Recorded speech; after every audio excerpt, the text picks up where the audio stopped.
आता येतोय भाग्यांक 7, म्हणजेच अशी मंडळी ज्यांचा जन्म कुठल्याही महिन्याच्या 7 तारखेला, 16 तारखेला किंवा 25 तारखेला झाला आहे. मंडळी, या महिन्यात ना तुमच्या कामाच्या ठिकाणी डोळ्यात तेल घालून लक्ष दिलं जावं, ही एक सूचना.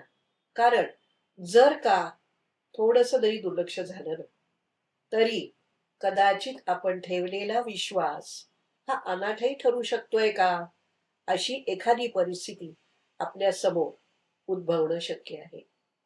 आणि अशा वेळेला ना एक कामाचा आढावा आपल्या एक त्रयस्थ नजरेने घेतला ना, तर आपल्याला जास्त चांगल्या प्रकारे स्वतःच गाईडलाईन आपण देऊ शकतो. जोडीदाराला या काळामध्ये पुढची डेट द्यावी, हे सगळ्यात उत्तम. विद्यार्थ्यांनी जास्त सजगता आणि सिरियसनेस वाढवावा, अशी त्यांना प्रेमळ सूचना.